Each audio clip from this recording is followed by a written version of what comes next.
of gamers. As spoken about yesterday, I've decided to pull from the collection one of Atlus's special editions, a little bit more special than a regular edition.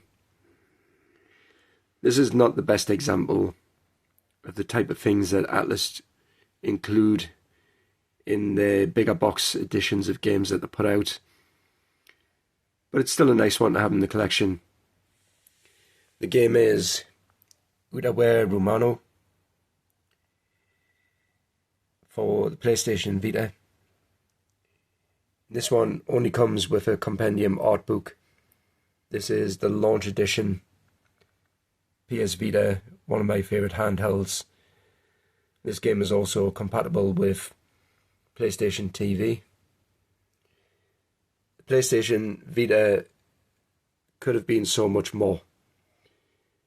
Unfortunately, Sony decided after a short period of time not to support it as best as they could, and as a result of that, it ended up becoming a handheld that was supported mainly by third parties, which was still fantastic because they kept the PlayStation Vita alive. However, it would have been nice to have lots of first party support like they had in the beginning. I'll flick through some of the pages just to give you a little visual. It's not a game that I've played much of just yet. I did start it quite some time ago,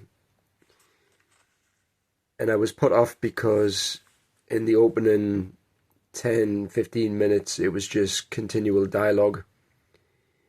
That's not to say that I don't enjoy a game where there's a lot of story. This has aspects of being a visual novel. It was just at the time that I wasn't ready for that. It is a game that I want to go back to. It was put out as a combination of Atlus and Sting. It actually says Aqua Plus on the back, but if you look it up, it is Sting, who had a good partnership with Atlus on handhelds. They supported the PlayStation Portable with several fantastic games, and some of those will be pulled out of the collection at some point. The final thing I'll say is that this Utawarerumono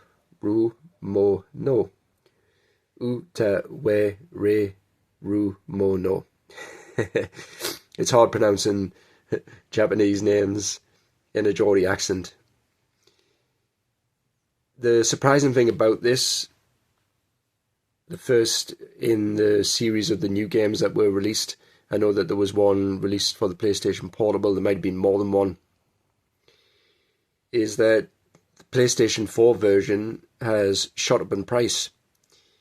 And the reason that that's surprising to me is that for modern consoles, a lot of games are not actually on the disc if you buy them as physical games.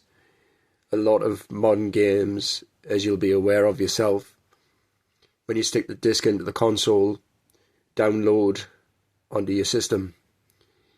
So I would have thought that if any game was going to go up in price, it would be the PlayStation Vita version, which has pretty much stayed consistently around the same sort of price that you'll find it now.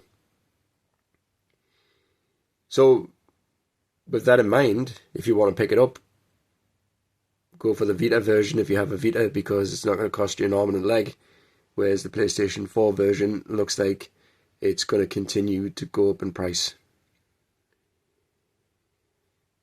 That's it. Bye for now. Catch you in the next one. Stay safe.